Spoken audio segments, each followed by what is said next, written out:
loading plot points into a shotgun and just like pulling a trigger and just seeing what lands. Yeah, they're thinking about going, how can we infuriate Javier Ortiz any more than we already have? It sounds like how they made Jurassic Park. I'm not infuriated. Okay, wow.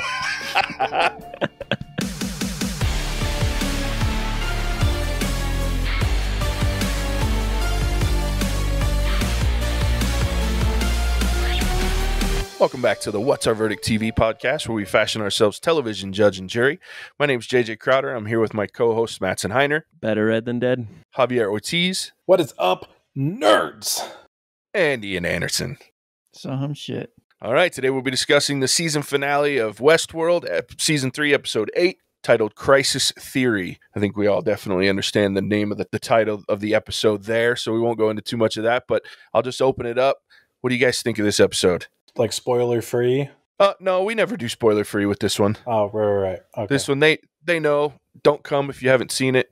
If you haven't seen it, go fucking watch it first and then come back, because we're going to spoil the shit out of this. I think that this was a traditional Westworld episode where it starts out good and then quickly and subtly goes downhill. Explain yourself, sir. Maybe subtle isn't the right word. Quickly and, increasing in speed going downhill is what I meant to say. I think the word you're looking for is drastically. Drastically. Quickly and drastically goes downhill. Thank you, JJ. You get it. Something like that. I think the first 40 minutes were dope. Like, I'm all for a good riot, for, sticking it to the man, police getting their ass kicked. I'm all for all of that. And then we quickly pivoted away from that to Bernard being an idiot again and Maeve and Delores fighting again. I'm like, the writers are really scraping the bottom of the barrel, because how many times do we have to watch these two fight?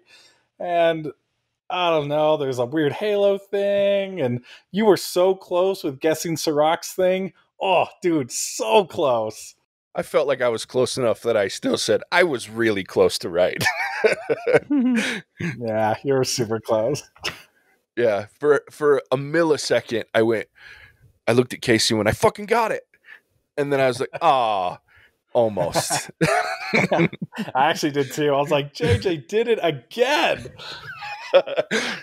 Close give you enough. half credit. There you go. I'll take half credit. What about you other two? What'd you guys think? I'll be honest, since we can be completely spoiler, my favorite part was the end credits scene, and once that happened, I forgot the rest of the episode. No, when the man in black fought himself. Oh yeah. Kicked his own. Yeah. And then you kind of got to see, I don't know. I feel like they didn't know what they were doing with his I'm going to save the world routine, so they just killed him off and replaced him so that they could keep the actor and put him back in a villain where he does really well at. I completely agree, and I think that's exactly what they did. They were like, where the fuck do we go with this guy now? So let's kill him and go back to him being an asshole. Right. That seemed very convenient.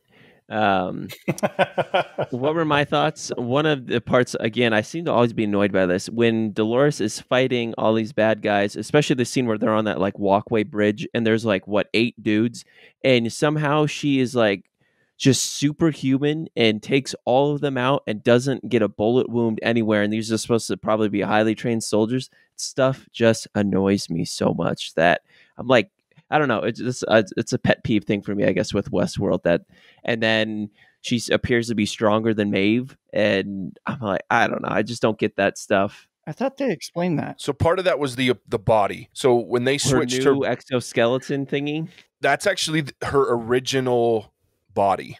So with Westworld, they show throughout the first 2 seasons the progression of the hosts, and the originals, like, so Teddy, the ones that you saw in that war simulation that Caleb went through, all of the first generation hosts had their original body was an exoskeleton. So it was like that. There was no internal organs. There were none of that stuff. It was just that metal frame that you saw her walking around with her head and one arm for half that scene. That's why when she did kick, she actually leveled Maeve, and I was like, oh, yeah. Okay. And why when the sword went into her arm, it didn't cut through the arm. It just got stuck in the metal. Yeah. All right. And And that's why she said we were made to last before they made us weak like them. And then as the hosts progressed, they tried to make them more human and more like us. And so they gave them internal organs, and they gave them the ability to really be damaged by anything and everything. Whereas the original hosts' internal stuff was almost indestructible. I stand corrected. You know, Mattson,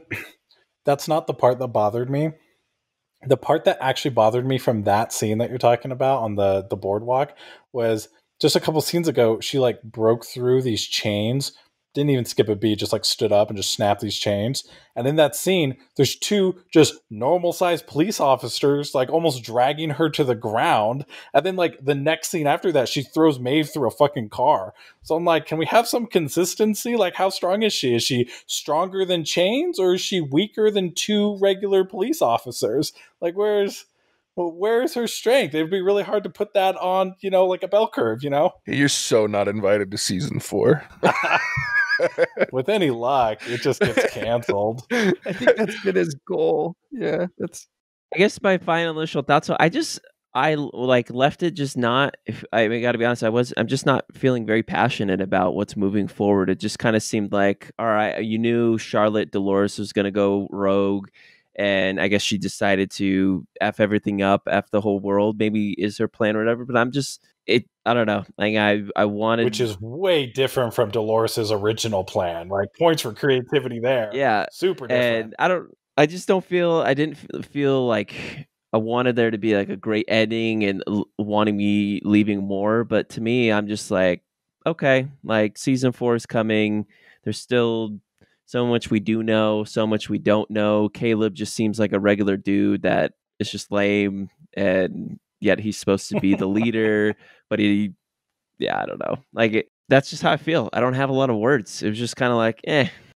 Like, are you the leader of a revolution when everyone who follows you is paid? He's a wimp. I don't think that counts. Like, I could just hire a bunch of actors and be like, the revolution, and I would literally have the same kind of moral authority that he does. So, especially when you just pay them more and they'll shoot their buddies. Like, right. Negotiating. Take Dolores' strategy, use it against her. I think another thing that bothered me still, why is it so easy to break into Insight? There's 5 guys, and then they're in the basement and they're about to shut this down.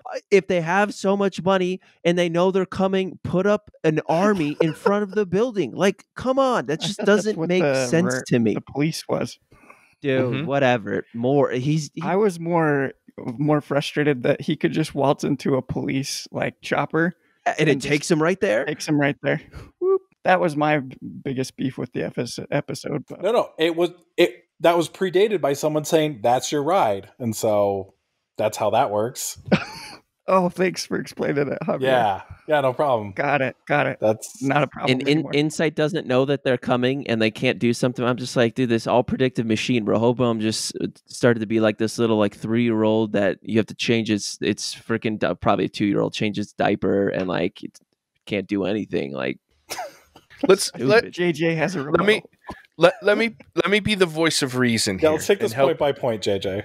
I don't want to go point by point, but I want to point out one major thing, and that is that Delores had used the system and the knowledge that she gained to the level that she knew she was going to be captured.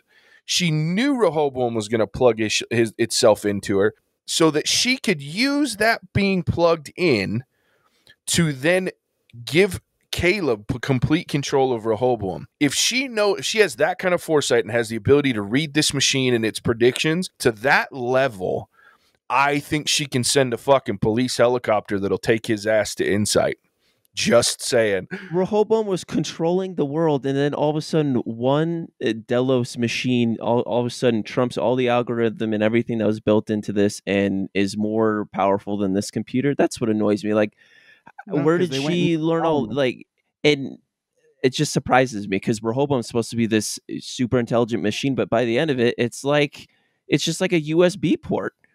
But we forget but we keep the one thing that we keep forgetting about Rohoboam is it's only as smart as the data that it has, and it has no data on her.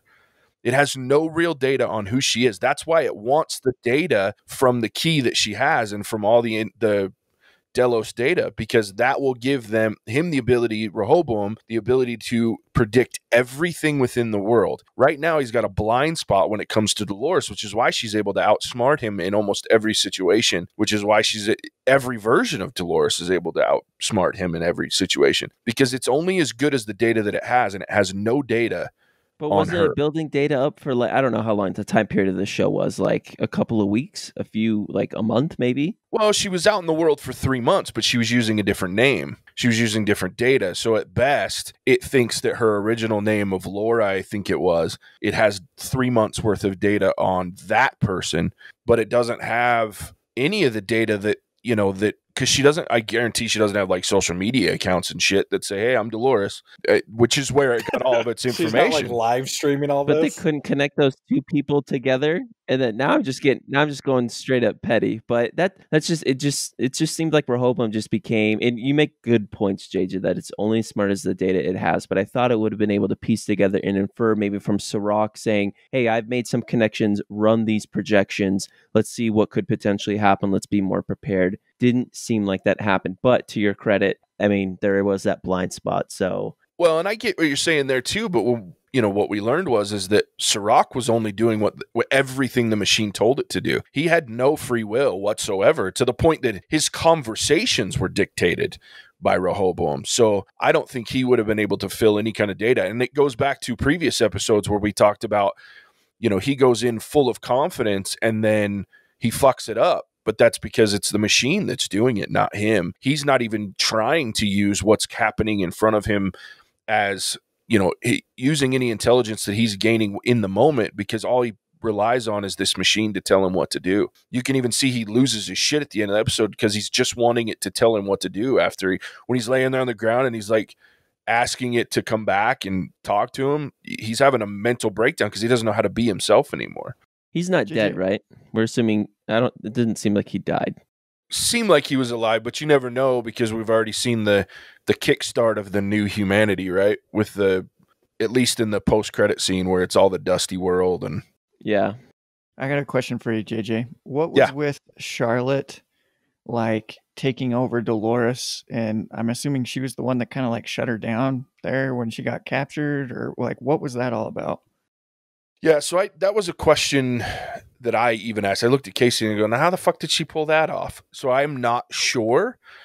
I have actually no answer to that question whatsoever. That was one that left me very confused. I mean, it's obvious that she got back into Delos, and she got her way into some places. So if my assumption is, and this is all assumption and speculation, because I don't know, and I'm actually okay not knowing how that happened, because I'm assuming they're going to probably stir back and show how she's got control of a lot of things. But somehow my assumption is she went to Delos, and just like Serac had a button that at one point could shut down Maeve, now she had something that was allowing her to get in. And they were all linked through that earpiece thing that she had with the guy she was talking to, whatever her assistant was. So it may be somehow she triggered that. But to be honest, I have no idea. That one was... Speaking of Maeve, that was rather convenient that she figured out how to fry that controller in the most opportune time. Oh, yeah. That's Maeve. She adapts and gets better. I was happy to see Maeve back, man. That was my Maeve. I loved it. She was bitchy. She was ornery.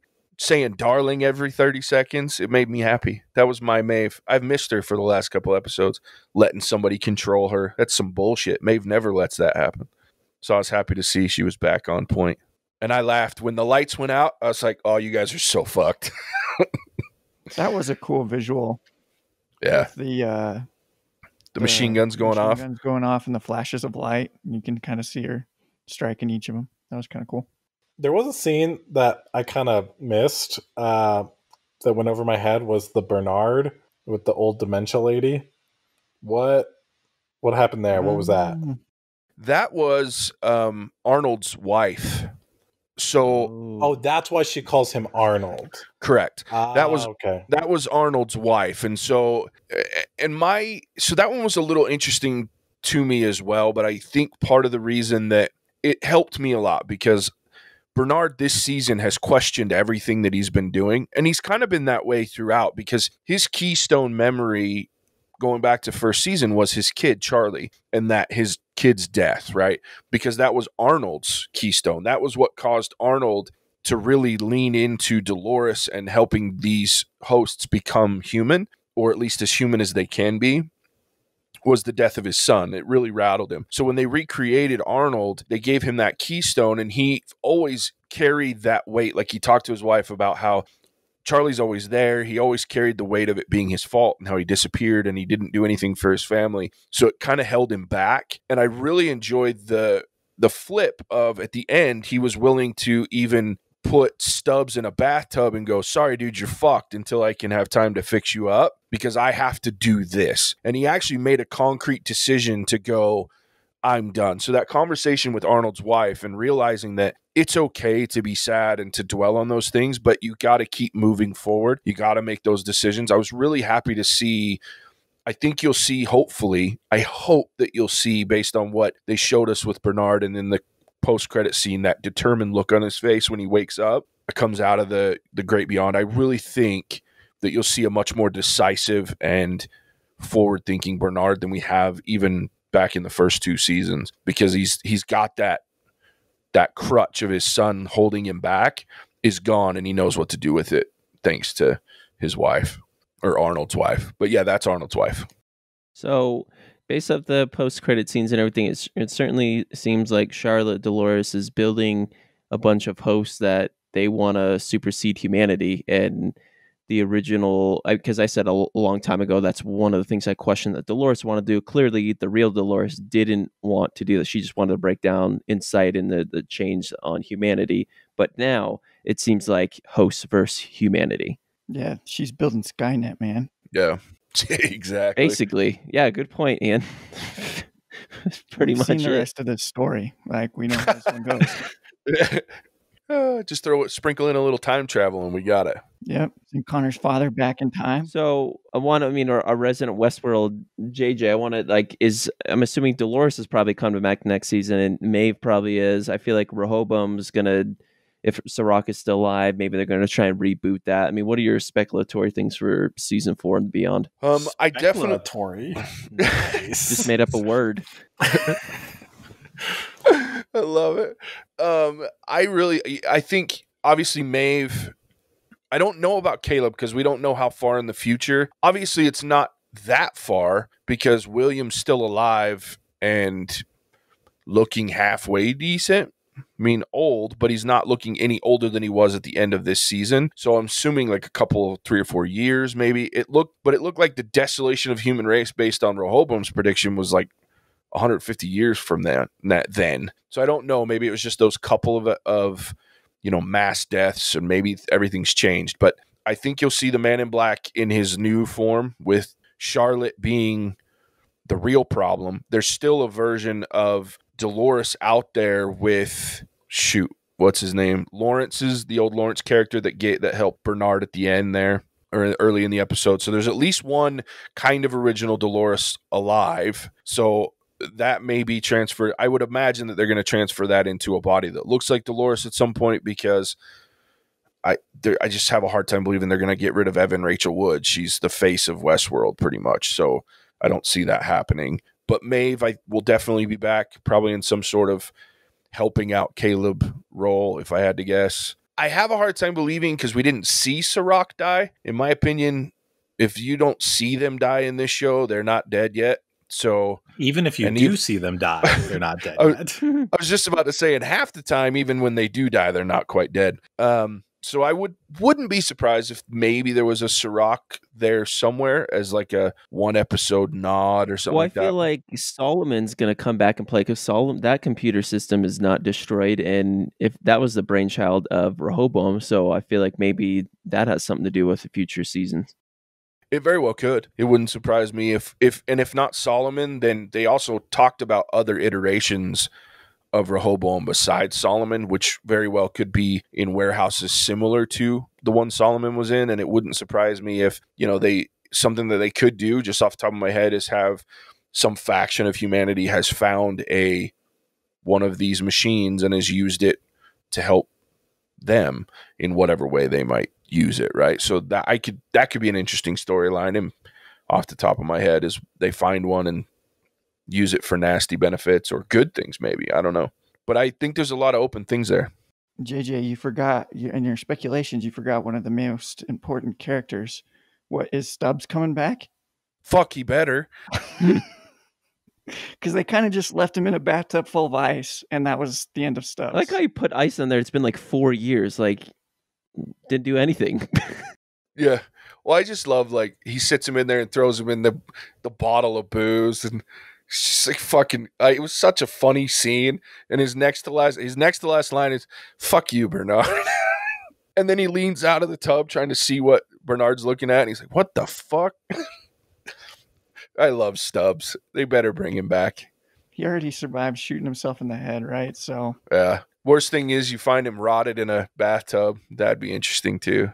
Well, I think your problem, JJ, is Westworld is probably going to be pushed back even further due to COVID-19 because maybe they were going to film this year. Maybe, I mean, who knows? I wonder if it'll. Nah, it's always a 2-year process with them. At least it has been the last 3 years. So the 3 episodes, there's always been 2 years in between, or year and a half. I think the last one was a year and a half, but it's always more than a year. Usually they don't start filming a show like that until about 6 or 7 months before release. A lot of pre-production for a show like that because of the storylines, things like that. My guess is, and the best part about it is the two main writers of the show, creators of the show, are married. So they're probably holed up in the same damn house trying to figure out what's next. I did not know that. Yeah, Probably Jonathan just and loading plot points into a shotgun and just like pulling a trigger and just seeing what lands. Yeah, they're thinking about going, how can we infuriate Javier Ortiz any more than we already have? It sounds like how they made Jurassic Park. I'm not infuriated. Okay, wow. First of all, Jurassic Park was based off of a wonderful Michael Crichton book. Save it for our special podcast. Our request. You Fuck. bottle all that hate in for us. Oh, you guys keep just jabbing and jabbing, One of these days, I'm going to blow my top. Oh, that didn't happen in the episode already? Just you wait, guys. When we record Jurassic Park, I'm going to have to put my mic like 6 feet away because I will be yelling the entire time. Oh, shit. We're going to have to get that one on camera. Yeah. When we're done recording that one, I'll have to tell you what Joe told me specifically to make sure I did. So it'll be fun. I'm already prepping. Dude, you got guest of the show against you. Yeah. No, it was funny. He's actually the first thing that he said. So I can't tell you. Okay. And this is so off topic, but I don't care. I've gotten so many of my friends have called me like, man, Javier and you can really get going. And I was like, yeah. And they're like, sometimes he's annoying. And I start laughing. Yeah. And I was like, yeah, but so am I. And then so Joe calls me and he's different. So we're talking. Fuck yourself, Joe. No. See, now you're going to feel bad when I say this. Joe calls me and we're talking about it. And Joe goes, Javier is my guy. Oh, he's never like, mind. So sorry, Joe. You're my guy. He's like, I fucking love Javier. I didn't mean that, boo. Shit was great. Yeah, he thought it was great. He loves our battles. I told him, I was like, wait till Monday, dude. Wait till Monday. Oh yeah, did you tell him about tomorrow's podcast? Yeah, that's coming out? I mean, I didn't tell him what happens, but I said if you like the battles, tune in on Monday. He goes, oh, I will be. He was like, I'm just salty that I'm caught up. And he's like, I need more content. So, but anyway, Westworld. I am tickled about season 4. I love the way this ended. I loved the post-credit scene. I was telling Ian when we first got in this thing, I was like, the post-credit scene was so damn good that I just can't wait. And it was so good because it tied almost directly into the season 2 post-credit scene. So I'm really starting to see a storyline for the Man in Black that I'm excited for, because they could be trying to, part of season 4, maybe someone trying to bring back a version of the Man in Black that's not the shitty version that we saw at the end of the post-credit scene, because they were doing a continuity test on him at the end of season 2 in a very sand-covered Delos Park. So I'm really tickled about what might happen with that too. But I loved it. I really enjoyed it. So those are my final thoughts. What do you guys want to contribute as far as final thoughts at the end of the season? My final thoughts are they could have ended this season 4 episodes ago, and I would have the same emotional buy-in that I do right now. So if you're looking for like a TV show that's like worth watching and pays dividends, literally watch anything else. Oh, shit. And on to someone with an important opinion. No, I'm just kidding. I'll go next, Mattson here. I mean, I definitely. I'm on Javier's side for certain parts of the show, without a doubt. I'm more interested in season 4 because I can get behind someone creating an army of Delos hosts, robots, whatever you want to call it, and have a mission against humanity. This season just kind of annoyed me because I just didn't really care for what Delores was trying to do, her mission and everything. But I'm excited about Charlotte, Delores, and trying to destroy humanity. And maybe Bernard's going to pony up and grow some balls and do something about it. I'm pumped about the Man in Black being in his best role, not some wimp in a straitjacket that can't do anything but back to black and ready to kill. Those things excite me more so than what season 3 presented, where I think they were kind of twiddling their thumbs and had some loose ends that they created that weren't necessarily strong plot points, like the Man in Black's character throughout. That I think there's more to come that I'm excited about than what season 3 actually gave me. Cool. Ian. I thought it was interesting that in episode, or like the first season, it's all about, do these machines have free will? Can they make choices? And by the end of this this season, it kind of came down to, well, does humanity have like free will? Like they talked a lot about all these data points in, and do you really have a choice if you can like predict your actions? And so I think it's kind of interesting that it started out with something that was like a little easier to grasp, and then by the end it's kind of reflecting back on itself. So that's my final thoughts. I like that. That's a good point, Ian. That was deep. I can get behind that. Yeah. I like that a lot, actually. See? Mattson, Ian, one of these days, I'm going to get you guys to agree with me 100%. And you're not going to have to give this little caveat of that you kind of agree with certain parts of what I said. Hey, but we've had episodes where I have with like Warrior. I was in 100% agreement there. I love that movie. Oh, that's true. Okay, that one's for you, Ian. Had episodes where you really didn't disagree, or where you really didn't agree. What? I don't even know what you're talking about. That makes no sense. Also, I'm not even going to try with JJ.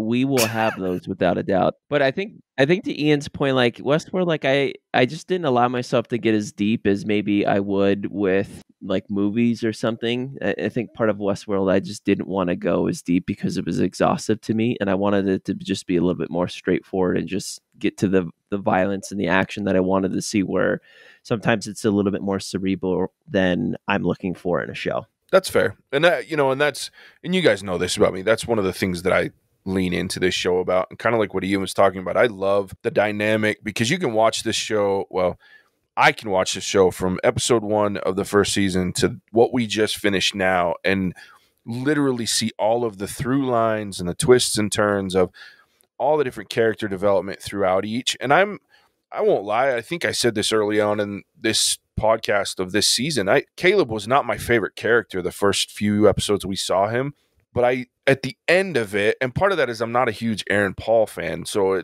the actor detracted some of the character from me. But by the end of this episode, I was really a fan of how his self-realization of, he went through, I'm in this shitty place of life, and then all of a sudden he's thrust into this situation that he thinks is random and happenstance that isn't, and he's making all these crazy choices and following Delores. And then at the very end, he realizes, I made good choices in the past regardless of this machine, and I can continue to make choices that are my own at the end. So even his progression, I was like, I really enjoy that level, and I get it. It's not an easy show to watch and go, this is fun. You have to really commit to the exhausting, mind-bending crazy shit. Like, I know the season's over, but I'll still watch probably before I go to, no, I'm really tired, so I'll probably go to right to bed. But tomorrow I will watch this episode that we just watched at least once or twice more, just to catch the little things, because that, I just enjoy the little nuances and the little, that I love that exhausting. It's the only show that I really get behind that I go that deep on, but I do love that part of this show. I will agree with you, JJ, that this show's not fun, and I would rather castrate myself with a dull, rusty spoon before watching season 1 through 3 again. So we can agree on that. Anyway, Ian, what were you going to say? No. Pretty sure I said nothing in that realm whatsoever. Fucking hell. Ian, so you were so rudely cut off by the castration person over here. What were you going to say? Right. It was worth it. I feel like I'm just going to collect Javier quotes in like a book or something like that. And then I won't have to come up with stuff. I can just like pull out a Javier quote and be like, castrate myself with a dull, rusty spoon. Oh, just you wait, man.